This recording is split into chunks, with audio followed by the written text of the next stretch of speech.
Calvin and Barry. Just two crazy fans of the Sacramento Kings and they sharing their opinion. So be sure that you subscribe. It's for the fans, by the fans. Whether you chillin' on the couch or wildin' in the stand. For laid back conversations about the Kings, subscribe here. Staying down until we come up thinking this gon' be our year. We're here, drinking beer, talking about the Kings. Be sure you subscribe so you can hear that bell ring, yeah.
just wanna see me in the grave. Come out the law in the rave. Oh no, I can't wait. You can read what you sow in the day. I was down, now I'm up to the plate. Got a couple hits, cause you know I cannot play. We gon' win it no matter what the shape. Got the stick, we gon' bring it out the safe. I was down below the commas. I put dollars on my head like I don't wanna.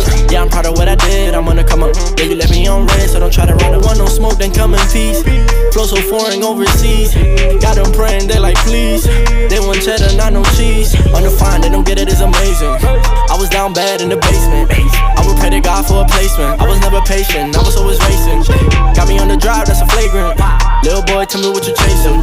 We gotta do better, gotta be clever, gotta love more, that's a statement. Yeah, they just wanna see me in the grave. Come out the law in the rave. Oh no, I can't wait. You can read what you sow in the day. I was down, now I'm up to the plate. Got a couple hits, cause you know I cannot play. We gon' win it no matter what the shape. Got the stick, we gon' bring it out the safe. It's silver step, yeah, I was just inside the grave. When I resurrected in like 3 whole days. Shut up on my car, I had a sneaker. Ayy, somebody take a tenant because we the way. Walk around the house, got drip on anyway. They gon' eat it up like it's a dinner date. Seen a Lambo, claimed it on the interstate. Fame is nothing when it's Jesus in the stage. On the front and silver, it's the game. I feel my calendar, I'm losing track of all the days. Call me water boy, and I was giving lemonade. I was sitting on the bench, they had to put me in the game. I be from the data, they said ice in my veins. Got a shit of guts, but I'll never be ashamed. Pushing on the breakthrough when I know it's gonna be great. It's still to celebrate you when your family gon' hate. They just wanna see me in the grave. Come out the law in the rave. Oh no, I can't wait. You can read what you sow in the day. I was down, now I'm up to the plate. Got a couple hits, cause you know I cannot play. We gon' win it no matter what the shape. Got the stick, we gon' bring it in. I'm back like I never left. They just treating every song like another check. I'm pulling up to every court and I'm calling next. They try to end me, now I'm stopping my foot on their neck. You'll be surprised what they do for attention. God looks into your heart and intentions. I see you judging in all of my mentions. I'm out the grave, I thank God for redemption. Now I'm taking it a step at a time. My future is bright like I turned on the lights. It's crazy how I see them right through the blind. I used to explain how I'm catching these flights. Don't hit my DMs with arrogance. I gotta do it with excellence. I'm reaching the needy, it's evident. And they still in the room with the elephant. Wow. Yeah, they just wanna see me in the grave. Come out the law in the rave. Oh no, I can't wait. You can read what you sow in the day. I was down, now I'm up to the plate. Got a couple hits, cause you know I cannot play. We gon' win it no matter what the shape. Got the stick, we gon' bring it out the safe.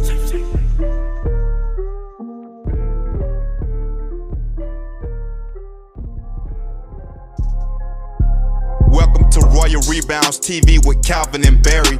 Just two crazy fans of the Sacramento Kings and they sharing their opinion. So be sure that you subscribe. It's for the fans, by the fans. Whether you chilling on the couch or wildin' in the stand. For laid back conversations about the Kings, subscribe here. Staying down until we come up thinking this gon' be our year. We're here, drinking beer, talking about the Kings. Be sure you subscribe so you can hear that bell ring, yeah.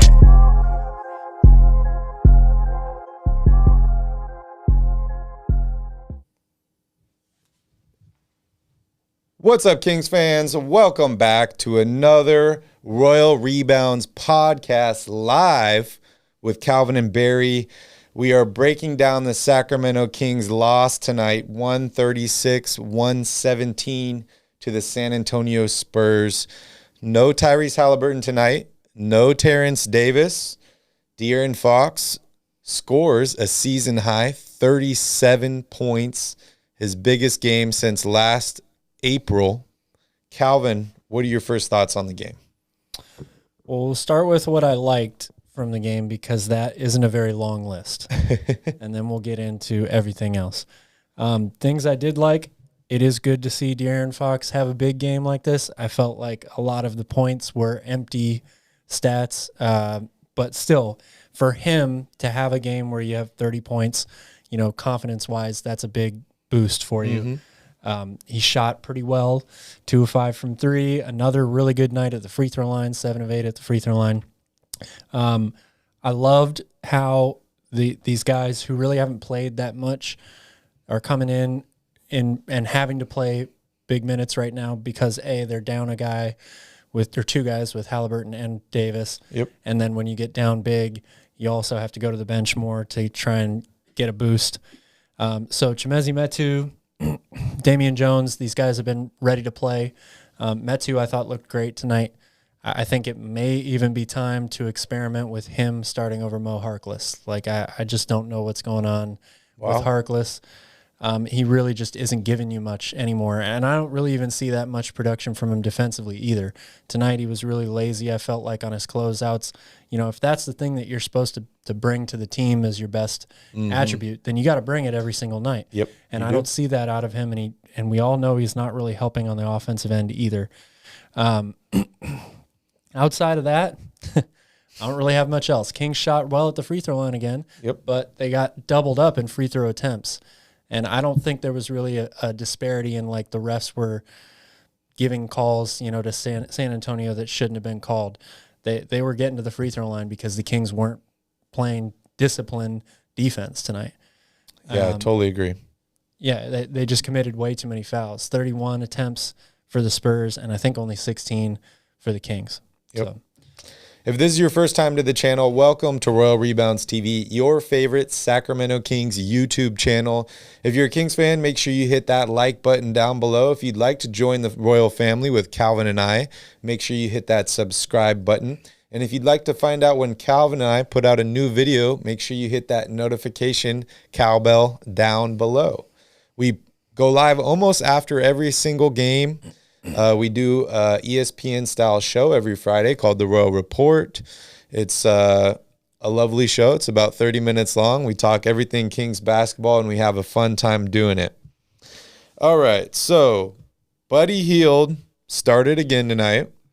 We saw the Kings bench outperformed again by the Spurs. That's 2 games in a row. The Kings have their first 3-game losing streak of the season. And they're officially 2 games below 500 at this point. But, like you said, there are some positives from this game. Not a lot of positives. But first off, 37 big points from De'Aaron Fox tonight. He had a wonderful game. 14 of 24 shooting from the field. He made 2 threes in this game. He got to the free throw line 8 times. We talked about last game. He got there 11 times. So back-to-back games of him being aggressive, getting to that free throw line. 7 of 8 shooting, 6 assists tonight. 7 of 8 from the free throw line. 6 assists, 1 steal, 3 blocks from him. He was all over the court. It just makes me wonder, Cal. You know, you look at a guy like Tyrese Haliburton, who's been playing pretty good this season. This is his first season starting for the Kings from the start of the season. And he really has taken the ball out of De'Aaron Fox's hands a lot tonight. This season. So you look at the last 2 games, De'Aaron Fox has played incredible. It makes me question that tandem a little bit. I want to get into that a little bit later. But I think we can jump here into the box score. Cal, you wanna take the box scores? Yeah. We kind of already ran down De'Aaron Fox's stat line. It's really the only impressive one for the Kings. 37 points, 6 assists, 3 more blocks from him. I think that's 2 games in a row now with 3 blocks, 1 steal, and 2 rebounds, 14 of 24 from the floor. Outside of that, Chimezie Metu and Davion Mitchell both added 13 points off the bench. Metu, I thought, played really, really well. In 21 minutes, he was 5 of 9 from the field and 3 of 7 from 3. Also added 6 rebounds to that. And then Buddy Hield, 5 of 14 from the floor, 2 of 9 from 3, 12 points overall. Harrison Barnes, another head, and Rashawn Holmes, really, both head-scratching games. Holmes only plays 19 minutes, 6 points, 12 rebounds. And Harrison Barnes, 9 points tonight, 7 rebounds, only attempted 8 shots. De'Aaron Fox took 3 times as many shots as Harrison Barnes. And I think your point about not having Tyrese Haliburton on the floor is a great point. It kind of alludes to this as well. De'Aaron Fox is really seems to be, without Haliburton out there, the only scoring option. They run everything through him. It's a lot of isolation, not a lot of movement of the ball. You know, they only had, I think, 20 assists tonight, which is, to me, is too low for this team. They have to spread it around more than that. And Harrison Barnes is having too good of a year, and he's too good of a player to get outshot 3 times as many field goal attempts as De'Aaron Fox. That just shouldn't happen. Yeah, and, you know, only 1 turnover for Harrison Barnes tonight, so it's not like he was turning the ball over. He got 8 shots. He made 3 of those, so that's decent field goal percentage. Metu played big as you mentioned, 21 minutes off the bench for him, 13 points, 6 rebounds, an assist. I think he played really well. We got to see Tristan Thompson in this game. We got to see Alex Len. We got to see Jones. Jamias Ramsey. Minutes. Yeah, big minutes for him. But it's funny, you look at the box score here. It says Marvin Bagley did not play coach's decision. Mm-hmm. And that brings me on to our next topic. As a lot of you might have heard, Coach Walton tried to send Marvin Bagley in the Phoenix Suns game, and Marvin Bagley declined. He said he didn't want to play. So that brings me to tonight's game. Before the game, Luke comments on this, and he says, quote, unquote, Marvin and I are constantly in communication, and today was about San Antonio. Today was a very good shoot-around, and we're going into tonight. He and everybody else knows we need everyone this year, and everyone has to be ready. Anything that happens within our group, that's between our group. So the thing that matters is people know what's expected, and we continue to move forward tonight. Yet we don't see Marvin Bagley at all tonight. And they played 10 players deep. Mm-hmm. So that either makes me think that Walton's trying to send a message to Marvin Bagley, or Marvin Bagley refused to go in again. How do you feel about this situation? Very unfortunate. I think we've all been praising Marvin Bagley for how he's handled himself on the bench, cheering his teammates on, all that stuff, and it has appeared to us from the outside looking in like the team just isn't. They're choosing to go in another direction from him. They're trying to move on from him, and now we hear that he is refusing to enter the game. It's a very diplomatic answer from Luke Walton. I mean, I don't think you can really say much else if you're him at this point. He didn't deny it. He didn't deny it, and he also deflected it as well. It's not. They don't want this to become a bigger issue than it is right now, because they got plenty of issues on the court with the guys that are playing. Mm-hmm. We don't need Marvin Bagley to be an issue for them as well by playing or not playing or whatever the case may be. So it's unfortunate, and if there was ever a time to move on for both parties, I think now would be the time. What did we say in the last podcast? We're like, why is he even allowed on the bench anymore? Why is he traveling with his team? Honestly, he's not really bringing much on the court. He only played 10 minutes this season. And it just seems like there's drama now at this point. So why would you want a guy like that that's a distraction around? Sass, great comment in the chat. Fine Bagley like Simmons. Hey, I'm okay with that. Oh, that's hilarious. You're not playing, but if you don't want to play when we tell you to, you're getting fined. That's awesome. Marvin went to Popovich after the game and told him, come get me. Why wouldn't he? That's what I would do if I was Marvin Bagley. Yeah, I'd take Thaddeus Young back for Marvin Bagley. I'm surprised that guy is still playing, man. 15 years. He got drafted in 2007. He was the last remaining player on the process team with the Sixers. Yeah, I saw him miss some free throws tonight, which is not good if you're going to the Kings. But, hey, he might fit in well, right? He's a high IQ, high energy guy who plays good defense. Wave Bagley. Wave him. Honestly, if they did that, I can't say that I would be upset about it. It sucks to lose him for absolutely nothing, but that might happen anyway. He might get become a restricted free agent, and they might not match the qualifying offer. So it says waive Bagley, fire Walton, and trade Davion for Cam Reddish. That's a lot of bold moves. I remember during the Suns game, I saw you saying, stupid Walton won't put Bagley in the game, fire him. And Bagley was trying, Walton was trying to put Bagley in the game, and Bagley refused.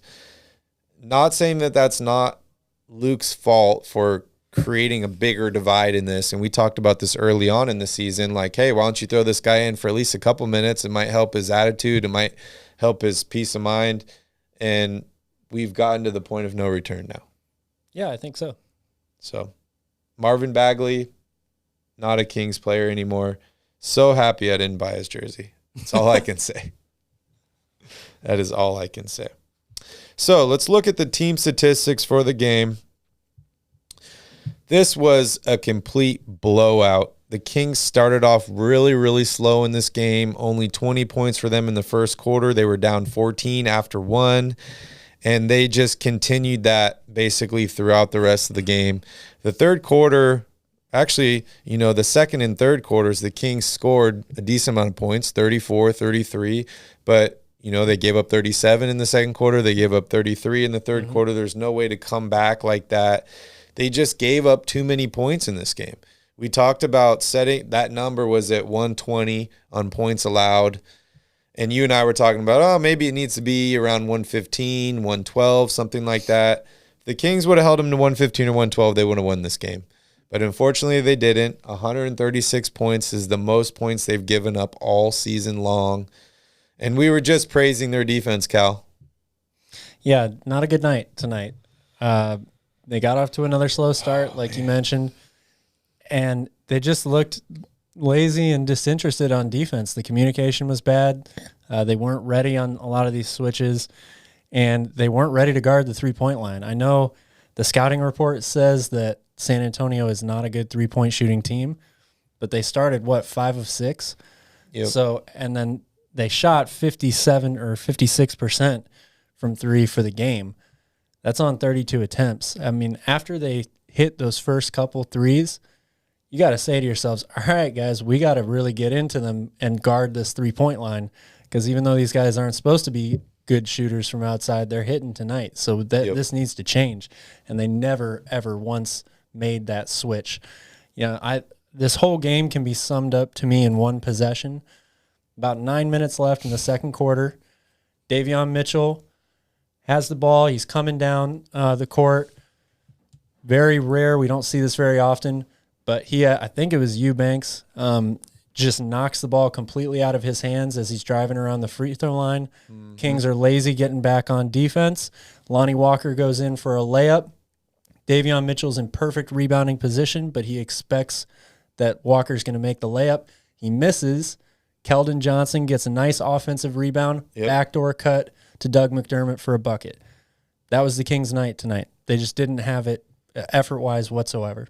Yeah, and, to build on that point, there was a point in the fourth quarter where there was probably 5 or 6 minutes left in the game, and the Kings were down 17, and they weren't even playing defense at all. Like, they were walking off the court while the Spurs were scoring, which is crazy to me, And that, if I was a coach, that would make me so furious, because honestly, from a coach's perspective, it doesn't matter if your team is down 20 or up 20. You want them to bring the same effort and attitude always, because consistency is the key to winning these games. And in the NBA, especially with the amount of threes these teams shoot, you can swing leads back and forth really, really easily and fast. But this Kings team just looks so tired to me. They look exhausted. And maybe that's a combination of them playing such an up-tempo offense. Maybe that's a combination of them playing tough defense. You see them sometimes picking up at half court or full court defense. And early on this season, we didn't see very many people play. He played a short rotation. There was maybe 8 guys we'd see per night. And it just seems like it's finally gotten to them. Perhaps, if that's the case, that's not a good thing. I mean, these guys are young for the most part. They're all pros. You should be able to play tough, good offense with a lot of energy and a lot of energy on defense every night. That if you can't, this is the result here. We're going to see more losses. They're not going to be a playoff team. There's not much of an excuse for me from that standpoint. Yep, there is not. So let's talk about De'Aaron Fox here. We mentioned his best game of the season, 37 points. Still minus 18 on the night, which I know you're not a big fan of plus minus. And when your team loses, your best player plays the majority of the game, they're going to have a negative plus minus. But we saw him get into his spots tonight. We saw him being aggressive. A lot of these shots that he normally, or not normally, but this season was putting up short, where he gets inside and he stops, he pops, he hits that little mid-range. And it was all season long, it was short, short, short. Tonight he was making those shots. He was. That was the main difference for me about De'Aaron Fox, is he just seemed to be in a rhythm. He seemed to be comfortable in this offense. And, us Kings fans, we've been waiting for this, so this is like a good sign for us. But it's also not a good sign when you mention the fact that Tyrese Haliburton wasn't playing, didn't play in the last game. So the Kings are 0-2 without Tyrese. But De'Aaron Fox clearly plays better without Tyrese Haliburton on the court. Yeah, it's a catch-22. I mean, you want Fox to put up these numbers, but you want him to do it within the offense when they're at full strength, and you want everybody else to be contributing the way that they should be contributing too. If Fox has to shoot 20 times every night to put up these numbers, 27 or more points, whatever, that's not going to make the Kings a good team because the ball is just not going to be moving as much. Yep. Other guys aren't going to get opportunities like Harrison Barnes. Even Buddy Hield, in some, Buddy's always going to get his shots up. There's no question about that, even on a night like tonight. But when Tyrese comes back, De'Aaron won't have the ball in his hands as much. He won't be getting his shots the same way. They will obviously still give him the ball and look to get him downhill and attacking at the basket because that's what he does best. Yep. But he does get himself into a rhythm doing that the more the ball is in his hands.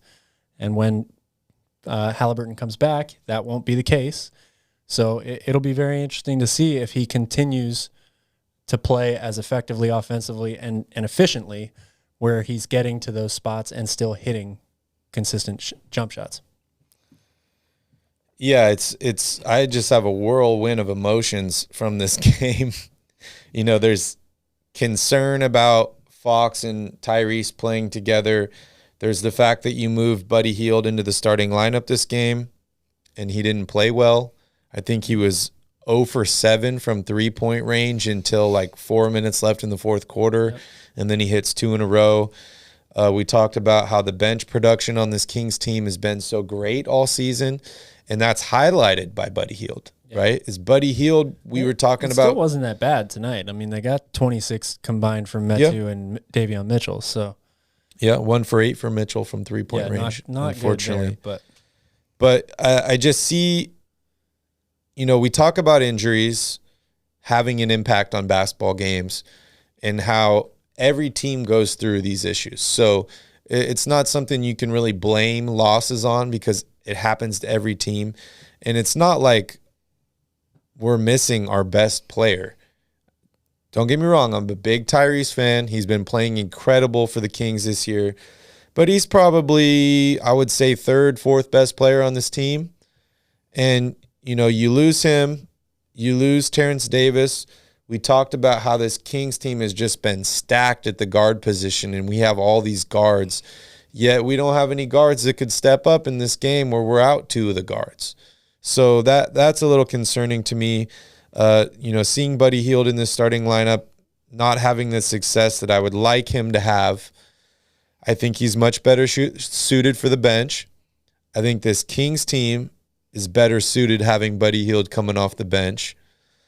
So who are you starting if Tyrese is out at the 2? I don't know. I'd like to see Terrence Davis get the opportunity if he's healthy. Obviously, he didn't have a good start to this year, but before he got hurt, he was finally starting to get that shot back. And he can be a really productive player on both sides of the ball when he's hitting his outside shot. Other than that, maybe it's time to try a bigger lineup. Let's move. Let's have Metu in there and Harrison Barnes. it's hard not to start Buddy Hield. Yeah. You know, I just don't see many other options. Maybe you try starting Davion and De'Aaron Fox together in the backcourt. Harrison Barnes at the 3, Metu at the 4, Holmes at the 5. But again, you know, the Kings bench has been one of their best parts of this team so far this year. So it's hard to mess with that by having to rotate all these guys in. But if you got an injured player or more than one injured player, then you got to get it going. Somebody's got to step in and fill that gap. Yeah. But to me, you know, the question of who would you start if Tyrese is out, I think they have a few different guys that they could do that with. Terrence Davis, Buddy Hield, or Davion Mitchell, really. I think the bigger question that we've talked about before is the power forward spot. You just are not getting very much production whatsoever out of that spot. So I don't know if they need to double down on a smaller lineup and move Harrison Barnes to the 4, or like I said before, maybe let's give Metu a little chance here. More than a little chance. It would be a huge opportunity for him if he cracked the starting lineup. But I like what I've seen at him so far. He's a versatile player. You know, they use that power forward position to guard a number of different positions. I don't think you can throw Metu out on guys like Damian Lillard necessarily, like we saw Maurice Harkless do earlier this year. But he can guard a variety of different wing players and some power forwards as well. I think that is where you do the shakeup to this lineup. Yeah, I agree. Let's jump a little bit deeper into that. You know, you and I have been critical of Mo Harkless when he doesn't live up to expectations, and then we've praised him when he's made shots. And that seems to have been the major difference for him this season, is he seems consistent on the defensive end of the floor, but it's making shots, which is hard. And during the game, I heard Katie talking about it would be awesome to expect, 10 points a game from this guy. And that would really, really help this Kings team out. And, there's multiple games this season where I felt like if Mo Harkless had scored 10 points, that would have been the difference maker in this game. I love what I've seen from him on the defensive end of the floor, but just not offensively. Maybe he needs to come off the bench. I like your idea of moving Metu in the starting lineup. I think he brings a little bit of size. He brings a little bit more athleticism. He's been a much more consistent outside shooter. Yeah, he's been shooting the ball better. He's a little bit better rebounder. And Metu plays solid defense too. So I'd be really interested to see that. And I bet you it will happen this season. I don't know when, but I bet you we will definitely see Metu in the starting lineup at one point this season. He's definitely playing his way more into this lineup every chance he gets, whether it's as a starter or just a more consistent bench player. He hasn't gotten a lot of opportunities so far, but when he has, he's taken advantage of it. So I agree. I think he will be playing his way more into this team. So you mentioned potentially moving Harrison Barnes to the 4. If you were to do that, who's playing the 3 on this squad? It's probably going to have to be Buddy Hield. I don't really see many other options there for them. Wing is probably the one position that they are the most lacking in. After Harrison Barnes and Maurice Harkless, I don't really see a true wing player, on this team that's not more of what you think of as a traditional guard. But Buddy Hield, his ability to score alone makes him valuable enough to make that move. And as much as I would like to say the 3-guard lineup of Mitchell, Fox, and Haliburton would be the way to go, Buddy Hield probably is the safer bet there at the 3. Yeah, that's interesting. You definitely lose some defense with that, but you get a lot more offense. These Kings have started off slow in the past couple games, so that could help them. And that's with Tyrese. Once Tyrese comes back, with him at the 2. Yeah, and I want to go on the record. I don't necessarily think that's the answer here. I'm not saying that. I'm not advocating for the Kings to throw that lineup out there. I've said it in the past. I think Harrison Barnes is much more valuable to this team at the 3 instead of the 4. When he has to guard big guys in the post, it really just kind of takes a lot out of you. Very physical, kind of grind you down over the course of the game, and I think that affects his offense. He, to me, is playing too well offensively. We didn't see it tonight, but again, this is the second night in a row where he didn't attempt more than 10 field goal attempts, and that has got to change, in my opinion. Yeah, I agree for sure, especially considering when the Kings were playing so well early on in this season, he was the guy. He was their leading scorer. He was the guy. So I read an article this week by Bleacher Report called the 10 best trade chips in the NBA right now. Number 3 was Buddy Hield. They talk about his contract being front-loaded. They talk about a little bit struggles on the defensive end of the floor for him, but his best aspect or asset, as we all know, is shooting, which is what every NBA team wants right now. So that brings me back to something that you and I have talked about multiple times. Are you still all in on having Buddy Hield on this team? Or would you consider selling while his value is this high? I would consider selling. It depends on what I'm going to get in return. If there's a deal that I think is worthwhile, where you're going to get back meaningful rotation players, doesn't even have to be a starter necessarily, because Buddy Hield's hasn't been a true starter on this team.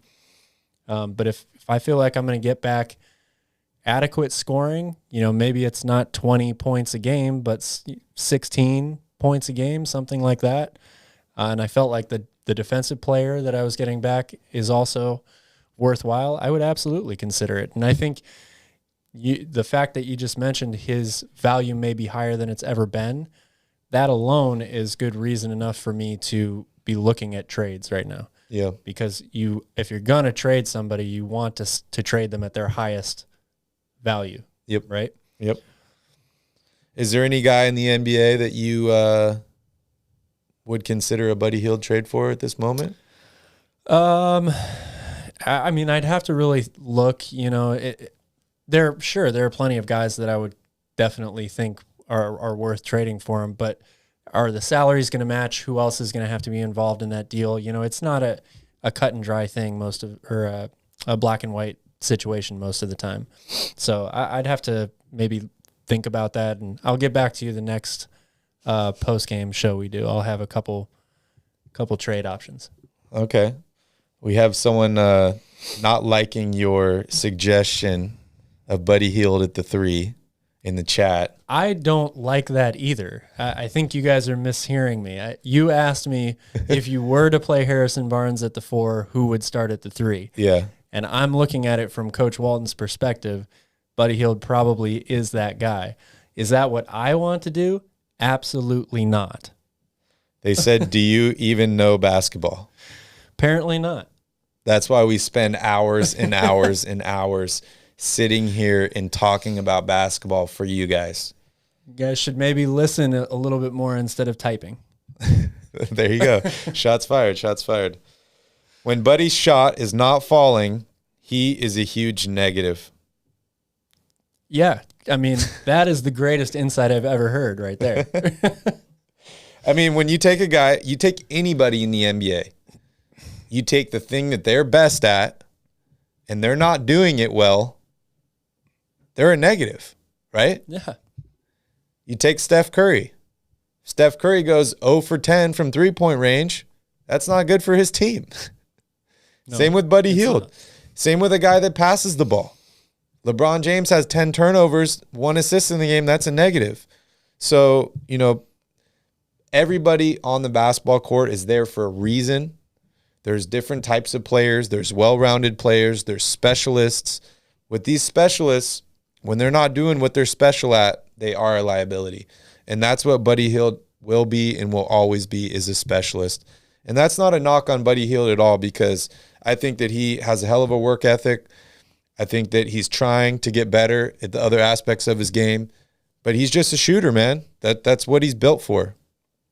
That is what he's built for. Steph and Buddy are bad defenders. No, some people can play defense and pass the ball. Like Mo Harkless? Is that what you're suggesting, Mo Harkless?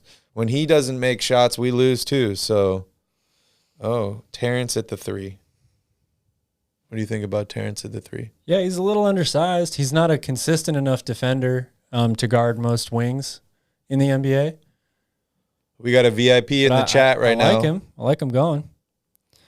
Shout out Tanvir. We got a VIP. What's up, buddy? What's up, Tanvir? Good to see you, buddy. Hope you're having a good night. Unfortunately, the Kings lost this game. Another ugly loss, but we just got to move on. It's another one. Water under the bridge. On to Oklahoma City, right? On to Oklahoma City. My name's Calvin, by the way. I'm the guy on the right. And that brings up my next subject.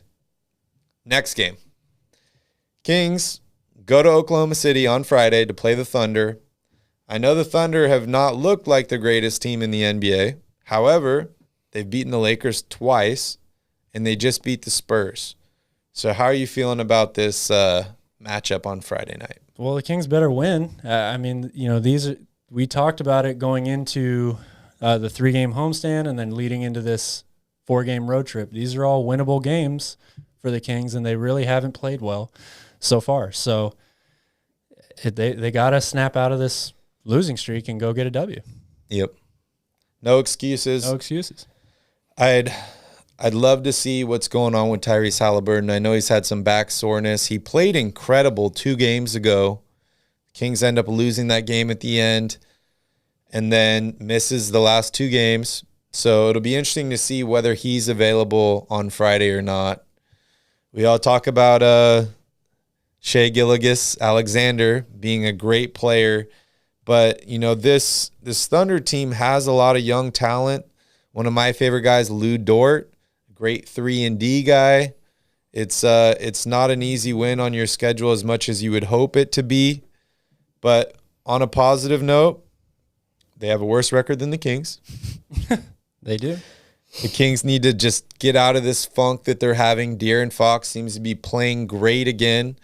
Maybe when Tyrese comes back, De'Aaron has his mojo back. They can mesh and hopefully win a couple games. I see some easy games coming up on the schedule. And I don't mean easy as in they are, a guaranteed win, but I'm talking about winnable games. The Kings started out this season with such a tough schedule, playing against some of the best teams in the league. So when you look on your schedule and you see your next 3 games are against the Thunder, the Pistons, and the Timberwolves, that's got to make you feel a little good, right? Yes and no. I mean, it makes me feel good if they come out and win these games. However, if they lose 2 or even all 3 of those games, then you end up feeling much, much worse, right? Because these are teams that you expect Sacramento to beat at this point. Now, the Kings are supposed to be a better team. They're supposed to be cracking the playoffs. Well, these are the games that you got to go win. Yep. And tonight was one of them. They had everything set up for them. I get not having Tyrese and Terrence Davis. Obviously, that's not an ideal situation. Mm-hmm. But you should still have enough on this team to go out and get a win and not get blown out like they did today. So San Antonio, I think, is probably a little bit better than their record. They're always going to be a well-coached team. They're really young. Best coach in NBA history. And they're I think, the number 1 team in the league in points in the paint. They really drive it hard to the basket, and they share the ball really well. That's one thing I noticed with them. The ball keeps moving the whole time, and that's directly a result of Popovich. I mean, how could it not be? Yep. So they got to have a bounce-back game. One thing about that Oklahoma City game, both the Kings and Oklahoma City we've seen make some big comebacks this year. Oklahoma City has 2 huge ones against the Lakers already. So which team is going to get out to an early lead and which team is going to have to play from behind, and who is that going to benefit? Yep. If the Kings get up by 10 points in the first half, they're going to really have to be on their P's and Q's to make sure that they don't allow a comeback. Yep, I agree. All right, Tanvir, good to see you, buddy. Have a good night, man. What's up, Lane? Glad you're joining us in here. You're right. Unfortunately, the Kings got smoked, and not in a good way, as Katie said. during the game. All right, so is it Justin Hernandez? You're talking about trading Buddy Hield. I want to hear some ideas from you. I'm open. I want to listen. Who would you trade Buddy Hield for at this point? I'd love to hear your opinion. All right, Dab Rab, welcome. Good to see you. We got a regular. When do you think enough is enough with Walton? What's it going to take to get him out of here? That's a great question. I do not know the answer to that question. I expected him to not make it this far.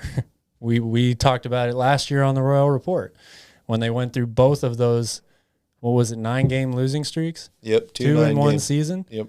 I mean, if you survive that, how low does the bar have to be this year? I really don't know what the answer to that question is. We had a comment. I don't remember the guy's name, unfortunately, but we had a comment on one of our videos a couple weeks ago, and it actually made me feel pretty good because it was a negative comment, but it was positive at the same time. And basically the gist of the comment was, this is how franchises are built. You keep a shitty coach so that you get lots of lottery picks, you draft well, and then when you're ready to win, you fire the coach and you move on. We saw it with the Philadelphia 76ers with, was it Bruce Brown? Yes. He was their coach forever. Gets fired. They move on. They got better. Luke Walton could be that guy. But for me personally, as long as the players want to play for Luke Walton, I want him as the coach. I know you guys are going to hate me for saying that, but I think that player-coach relationship is very, very important. And I think at the end of the day, the loss falls on a couple different people. It falls on your coach and it falls on your best player or your best players. So as long as those coach and best players are on the same page, I think you keep them together, but they got to work it out. And as a GM, you have to walk in there and you have to say, hey guys, listen, we're on X amount of game losing streak. We need to change. We need to get better. What are we doing here? Do we want to trade players? Do we want to fire the coach? Like, what needs to happen here? And, honestly, no one's happy when someone gets traded. No one's really happy when a coach gets fired. But I guess the point I'm trying to make here is that everyone takes responsibility for different things. And as long as our best players want Luke Walton as the coach, I want him to be the coach too. Yeah, it's a tough decision to make, really. They're 2 games under 500 at this point. It's definitely not where we'd like them to be. Are they out of it? No, they're definitely not. There's a long lot of games left to be played. Yep. They're going through a pretty rough patch. And right to prove now. myself wrong, Giannis really wanted Jason Kidd to stay with Milwaukee. Yeah. He gets fired. They move on. They hire a great coach, and they end up winning an NBA championship. Yeah. But they were a little bit further on than this Kings team. Yeah, you're right. Buddy for Montrezl Harrell, Kuzma would have been a great trade. It's looking better and really better. would have been interesting to see what they looked like with that deal. Yep. Montrezl Harrell's having another great year. Him and Rashawn Holmes, I think, are very similar type players. Yep. Kuzma would have filled at that Both 4 very position. both very productive. Kuzma, he's one of those guys that really you haven't seen what you would have liked to have seen out of him yet. But I think he could have been a good role player for the Kings as well. And Caldwell Pope was in that deal too, right? I think he was. And yeah. he was shooting great in the finals. Do you remember he's, that? He's having a pretty good year in Washington as well. So that it is, looking back on it, I guess maybe it's a little disappointing as of right now today that the Kings have lost 3 in a row, that deal didn't go through. Yep. What's up, Dylan? We have been live for about 51 minutes now. Is there anything that you want us to talk about? We've been breaking down the Kings' loss to the Spurs. We talked about Marvin Bagley not wanting to go into the Suns game. We talked about the Tyrese and De'Aaron Fox tandem and how maybe some changes need to be made. We talked about Buddy Hield's struggles in the starting lineup. So if you guys have anything that you want us to talk about, let us know in the chat. We're happy to talk about anything Kings basketball. Always. So, Kyle, if I were to say or ask you one thing that needed to change in this game to give the Kings a better shot at victory, what would it be? I'm sorry, what was the question? One thing in this game that the Kings could have changed to give them a better chance. Oh, wow. It's really not just one thing. But the defensive effort was not there from the beginning. You know, they weren't – guys were sagging off people at the three-point line, wide open shots. San Antonio came out 5 of 6. Lane's and a that's joker. their players would have been a good place to start. That's like, you know, what do they have to do to get right? Well, they go to the airport. They get on the plane and go to the next. Yeah, they said, game. "What are you doing after this game?" And they said, "Going to the airport." Going to the airport. That's about all you can do after this one. But no, seriously, you know, it always starts with defense for them.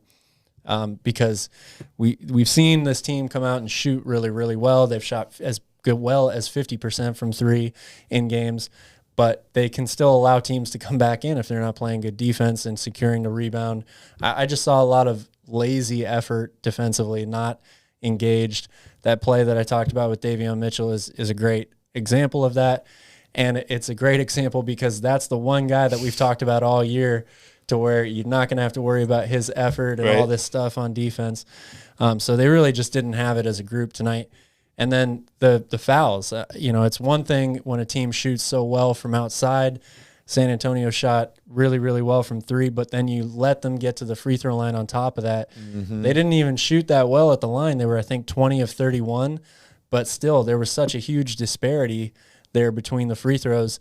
When you're already down, how are you going to get yourself back in the game if you just keep on fouling and letting them get to the free throw line? Yeah, Dylan says, I feel like Kings players fly too much at pump fakes. Yeah.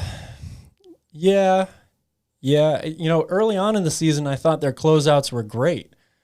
They were really, really active, and they would jump at a few of them. Mm-hmm. You know, I don't know. I'd have to maybe watch that a little more closely and watch other teams as well. But I think that it's the closeout part that's more important, right? If you're not in a good position or the communication's not there, you don't know who your assignment is. Late. And you're late, you have no choice but to really either fly at them, whether you think it's going to be a pump fake or not. So Carmelo would love to play this team. Yeah, well, he's going to get his fair share of opportunities. And that's a guy that's shooting really well from 3 right now. Yep. So. Yeah, Neil, I agree with you. You live by the 3, you die by the 3, and especially on the road. That is very, very true. Ryan says, when do we start to panic? Well, Ryan, I hope you check out this video we posted a couple days ago called A Positive Message for Kings Fans. You should watch it. There's some good stuff in there. I talk about a lot of the positives from this team, despite the record, things that we're seeing from this franchise that's changing. But as far as currently, for me, it's funny. After this game, I'm thinking, you know what? I'm not worried. Like, I'm not panicked right now. But if this was a car, the check engine light just came on. That's a pretty fair way to put it. It didn't break down yet. I got time to drive to the mechanic and maybe have them check it out, make some changes, but the check engine light is on right now, for sure. The check engine light is on. And I think Sass's answer here is also a very correct statement. If they come back from this road trip with a losing record, that's not good. Not good at all. Dylan wants to talk a little bit more about Marvin Bagley. Before we jump into that real quick, I want to remind you all that Calvin and I are not professionals. We're just Kings fans. We love to have fun and talk about Kings basketball. We take time out of our day to put out awesome content for you guys, and we just love talking about the Kings. So please hit that like button down below and hit the subscribe button. It really does help us out a lot. It helps us provide more content for you guys and just do what we love, and that's talk about basketball and talk about the Sacramento Kings. All right, so Cal, you want to talk about Marvin Bagley's situation? Well, I don't have much to say other than what we said earlier. It's just an unfortunate situation. Why wouldn't he want to play? He definitely feels slighted, I think, by this team, that he's not getting the opportunity he needs. Yep. And maybe he is just in his head saying, I just have to do whatever I can to get out of here. Find myself on another team, start from scratch, fresh start, all that. And maybe he thinks that this is a way that he will force him to get out of this team. If he decides, okay, you guys choose not to play me on a certain night or on most nights. Yep. So now when you want me to play, I'm going to choose not to. Another thing too is it wasn't really clear when he was asked to go in the game against the Suns. Maybe it was when they were down 24 points. More than likely it was when they were down 24 if you're Marvin Bagley and your agents come out and said that clearly he's not in the future of this team and they should have traded him last season, and you're getting benched and you played a total of 10 minutes this season. When you're down 24 points and you're getting completely blown out by another team and coach goes, all right, Marvin, you're in the game. I could see how he felt some kind of way about that. Not that he did the right thing, because honestly, he's a professional. It's his job to play basketball. You want to get on the court, you got to play well. If he would have just gone out there and maybe put in another 10 minutes or 15 minutes and played good basketball, then I think the fans would be asking Walton even more to put him in the game, and he would have helped his cause a lot. But you never know. These guys are it's hard to understand how they're thinking. I'm not a multimillionaire. I'm not a professional basketball player. I haven't had people telling me my entire life that I'm the best at this and I'm going to be amazing, So it's a whole different breed. But it's similar to Ben Simmons going to practice with his phone in his pocket. Yeah, it's similar in some ways. It's just, like I said, if there was ever a time for both parties to move on, I think now is the time. So maybe you do just waive him. I really don't know. You're not going to play him. And when you do want to play him, he doesn't want to play. So it just seems like there's no winning this situation for really either. I mean, I guess it would be a win for Marvin Bagley if he were to be able to get on another team and play. Yep. So that's probably, I think, the way to go here. But this chat is hilarious right now. I was just reading Charlie Buttman's comment. What will happen first, the Kings making the playoffs or 25% of the U.S. population living in the metaverse? Oh, man, you guys are awesome. We love having you guys watching and contributing. Good comment, Charlie. That's awesome. I'm loving these. Marvin Bagley is double jumping out of Sacramento. That's great. That's funny. Just so tired of this team losing year after year. Tell me about it. Tell me about it. But like I said, go back. I think it was about 2 days ago, I posted a video titled A Positive Message for Sacramento Kings Fans. Go watch that. This team may seem like the same Sacramento Kings team, but it's really not. The franchise is changing. It's going in a positive direction. And they're drafting well. So if we lose, if we have another losing season, if we're back in the lottery, at least I'm confident that they're going to be doing their due diligence. They are going to draft us another good player and not a Marvin Bagley. I hope so. And that's not a shot at Marvin Bagley. That's just a shot at going number 2 when everybody wanted Doncic instead. Yeah, there's a long list of guys that you could have had. All right, this team is better for sure. Yep, I agree. How are you guys feeling about Buddy Hield? Who wants to trade Buddy Hield, and what do you want to trade him for at this point? Or you guys want to keep him? I'm going to put a poll up here in the chat.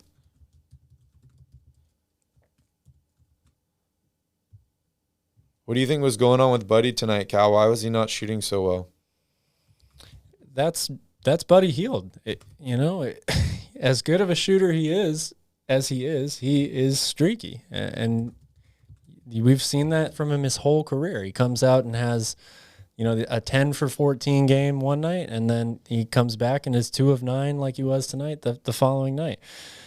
I don't really think there was anything that the Spurs were doing defensively on him that made it extra difficult or giving him different looks. The Spurs, they play this kind of like weird matchup zone thing half of the time, which can be confusing from an offensive standpoint for a little bit. But if anything, that means you should get better open looks from 3 if you're playing it right and moving the ball. So it's a good thing you don't know basketball. He just did not have a good shooting night, and that is Buddy Hield. You like you said before, you live by the 3, you die by the 3. That should be tattooed across Buddy Hield's chest. Live by the 3, die by the 3, because that's what he does. Or on his back, right? Yeah.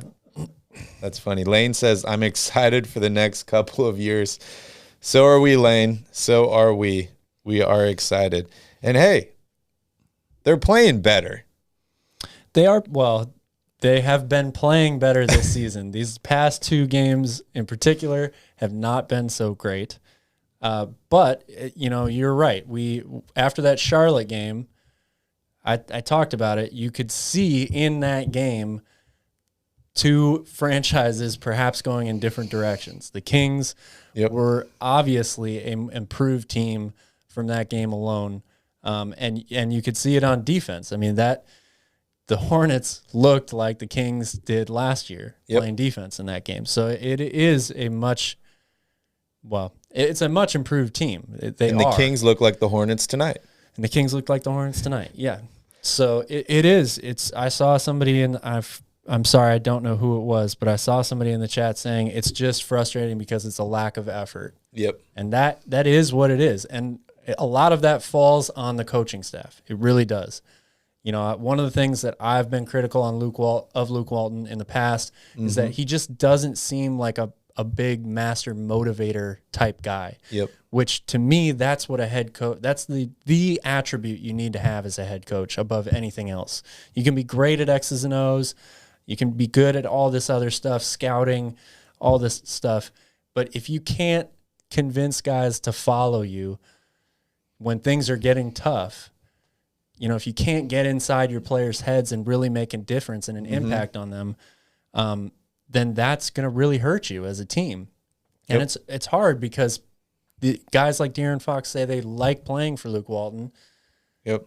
But I'd be curious to ask him what about Luke Walton he likes so much, because he really just doesn't seem like a very motivational guy. And you saw that tonight in their effort. Yep. Neil, I love the positivity. Marvin never missed a shot tonight. You are correct, and I love it. I love it. You miss 100% of the shots you don't take, right? Charlie says, I'd trade Buddy just simply based on roster fatigue. I'm tired of watching this same roster year after year. Yeah, I feel you on that. It does get frustrating, especially when you're losing games. But if this Kings team was winning games, you would not be tired of seeing the same guys on the floor every single year. And I feel like most good teams have continuity throughout their roster every year. And that's actually one of my positives that I talked about. But I get it, dude. I get it. When they're losing games, you want to trade everybody. You want to start from scratch. Everybody wants to go through the NBA 2K rebuild where you're just like, I'm trading everybody for draft picks. And, we see it. We see it happen to teams. We saw it happen to the Sixers. The Thunder are going through it right now. But it's tough to be stuck in the middle ground for 15 years trying to make the playoffs and just constantly falling short. I saw someone in the chat earlier in this stream that was talking about how it's so frustrating because The Kings get a top shot at talent every year and they still suck. And honestly, that's not really true because the Kings had the number 2 pick. They took Bagley. Other than that, they're in the 6 to 8 to 10 range every year. They haven't had top picks at talent other than Marvin Bagley. Yes, they got De'Aaron at 5, but they don't really get a lot of top picks, and it's because every year is we need to make the playoffs. We need to mortgage the future. We need to bring in a winning coach to change the culture here. And they just haven't gone through the process. And I hate calling it that or saying the process, but honestly, to build a good team that's going to last, you have to go through that process. You really do. Or you need to get extremely lucky. Yeah. And the Kings haven't done either. So they're still in the same boat.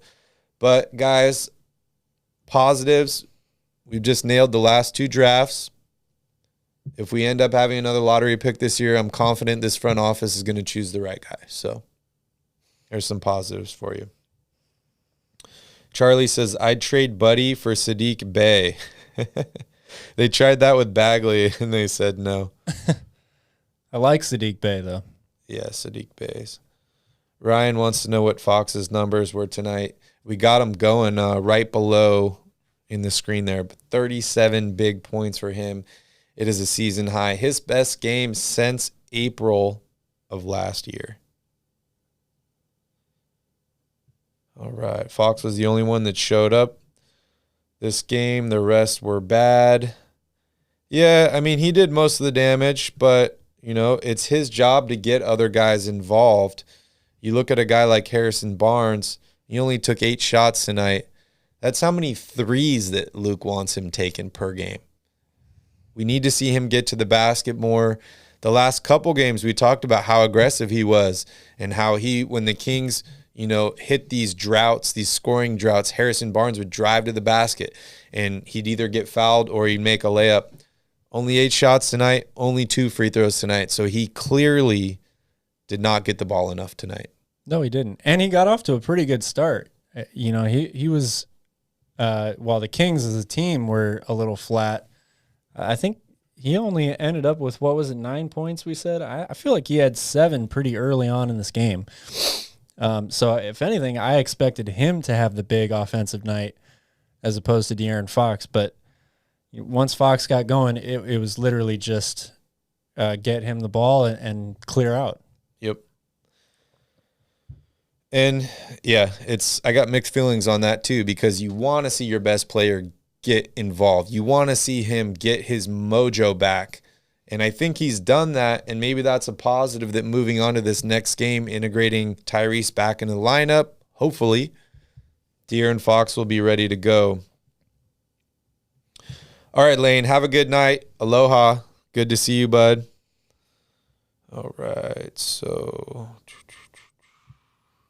Dylan says, I think Mo Harkless is an absolute bust. He looks horrible defensively and obviously does nothing on offense. Early in this podcast, Calvin and I were advocating for Metu in the starting lineup. I think he'd be a great change to this team and bring some more energy because that seems to be what they've been lacking recently is they start out slow and then they're just trying to dig themselves out of a hole the whole game. And I think Metu would be huge coming out. Yeah, I agree. I think it is worth maybe giving him an opportunity here. Neil says, the one time we have number 2 pick and there's a franchise player there and we miss. Yeah. It's true. I feel you there. But Sacramento's not the only franchise that's done that. And I just want to put that out there. But that's true. It's true. A lot of guys have and look at the Suns. Look at the Suns. Franchise player. They picked Ayton number 1. Yep. They could have had any of those. They made the finals last year. And now they're having drama with Ayton and they might not even be able to re-sign him. Yeah. So it's tough. It's tough being a small market team. That is for sure. Ryan's frustrated. We're all frustrated, Ryan. Absolutely. Who's the worst team on the 4-game trip? Besides us, I would say it's probably the Pistons. Yeah, I would say it's probably Detroit at this point. Dylan says, do you think Haliburton is the MVP? I don't know about MVP, but he's definitely proving how valuable he is to this team. He's an incredibly valuable piece. McCammy's here. What's up, McCammy? Good to see you. At least Fox is balling. That is true. Yeah, it's tough. You know, the last 2 games, the Kings were shorthanded, and it was their worst games of the season. So it's tricky. It makes you want to feel like, yes, Tyrese is the most important player on this team, but it is a really small sample size. De'Aaron Fox has been playing well, and the others haven't been playing well. So it's not just on Tyrese Haliburton. You know, the most surprising stat for me tonight is 19 minutes for Richaun Holmes, 6 points. Richaun Holmes has been playing incredible. He had a 2020 game earlier this season. It's like the first one shooting 75% in a 2020 game since 1994. And he gets 4 shot attempts tonight, 0 free throws. He still did it on the boards, 12 boards for him. But why only 19 minutes for Richaun in this game? He wasn't in foul trouble. Yep. And why only 4 shot attempts? I don't get it. I don't either. I do think that, you know, the Tyrese Haliburton pick and roll with Richaun Holmes has been so good this year for the Kings, and he gets the majority of his field goal attempts through that 2-man game. When they play 2-man game with De'Aaron Fox and Richaun Holmes, Fox is looking to score more than he is pass the ball in those situations. So, whereas Tyrese, I would say, has to be told to shoot the ball. Yeah, shoot the fucking ball. Instead of pass. And those two just are feeling each other really, really well. You know, De'Aaron Fox, he does have that free throw line extended 12 to 16-foot jump shot, but when he is attacking the basket, he is doing just that. He's looking to get all the way to the rim, which is exactly where Richaun Holmes is trying to roll to. When they play with Haliburton and Holmes in the 2-man game, those two are spaced very, very perfectly. Richaun Holmes knows exactly where to stop right at that free throw line. Haliburton knows exactly where to stop so that he can either get himself an open shot or look for the lob or dump it off. That's a great point. It's honestly a little concerning because when Tyrese was drafted, I was a little skeptical of him and De'Aaron Fox being able to play together. It may turn out that was the right assessment. I don't know. How do you think Tyrese would play with Ben Simmons? Oh, man. I'm not really sure. Okay. You know, they both have great court vision. They both share the ball really well. They both handle the ball really well. To me, they occupy the same space on the floor is the problem to me. Tyrese is a good outside shooter, but when he has the ball in his hand and he's asked to be more of a facilitator, he's not staying out on the 3-point line to get shots. He's trying to get downhill, play a pick and roll. So if Ben Simmons is on this team, he probably handles the ball more, in my opinion. And Tyrese is left out a lot like we saw last year where he's getting open 3-point looks off of the pick and roll game with this time it would be Ben Simmons and Richaun Holmes or somebody like that. So I don't know if that makes the Kings a better team. And you put the ball more in De'Aaron Fox's hands. Fox plays better. I think that Haliburton can still play well, but then we still have that drop off from Richaun Holmes. Yeah, with the 2-man game. And Harrison Barnes probably isn't getting as many shots either. It's a tough situation right now. Charlie says Hield for Jeremy Grant. I would consider that deal. I like Jeremy Grant a lot. And that's a guy that would fill the power forward position on this team. Dylan wants to know how you feel about Lewis King. I like Lewis King. I think been he's playing improved. really well. Yeah, I think he's improved a lot. I think that he would. We talked about it before. The Kings are really weak or depleted at the wing position. So I wouldn't start Lewis King at the 4. That's for sure. I probably wouldn't start him at all. He would be coming off the bench for me. Yep. I like Lewis King. I think maybe there's an opportunity for him there. I haven't seen enough out of him yet consistently. I realize he hasn't been given that many opportunities at the NBA level. He's improved, played well in the G League, played really well in the Summer League this year. Yep. So, sure, I'd give him a shot, play some minutes off the bench at the 3. Defensively, I think, is where he lacks the most. I haven't seen a lot out of him on the defensive end, but... Yeah, he plays great against inferior talent, and that's like Summer League and, G League. But it'd be interesting to see what he does at the NBA level. Gotta love the last name, though. Gotta love it, right? Ryan, it's all good, man. You can be mad. We're all mad here. We're all moving on. We're all having fun. We're talking about the Kings, so it doesn't get much better than that. All right. Sass says, I don't think Hallie should affect Barnes and Buddy's play. Home should still do well against inferior centers. You would hope so. You should. But, that pick and roll game is huge. They talked about last season, I think Rashawn Holmes was like number 2 in pick and roll shooting last year. Mm-hmm. And, that's his game, is he has that push shot. And he doesn't get that push shot if you give it to him and he's posting up down below. It just doesn't happen. Well, he just doesn't have much of a post-up game at all. He's so dependent on, in terms of scoring, he's so dependent on the other guys on this team. I mean, yes, he's great at crashing the glass, offensive rebounds, putbacks, things like that, but you don't score 20 points a game off of that. Yep. And he's not a guy that creates his own shot. He has one move that I like. He actually has a pretty decent Euro step, but he's a good driver for a guy his size when he has the right matchup on him, catches the ball, 18 feet from the basket, puts his head down, can't finish with the left hand, but has a good right hand finish, good Euro step, things like that. But Rashawn is not going to, like I said, score 20 points a game from his own offensive output. It's going to be from guys like De'Aaron Fox and Tyrese Haliburton running pick and roll with him, getting him open either for a lob or for that push shot right around the foul line. It's always going to be created by guards. Yep. First and foremost. Alfie Man says, Ben will take your money and not run. Hey, it's possible. Biggest knock on that guy coming out of college was, wow, his stats are this great, and he doesn't even try hard. We talked about how we had some concerns.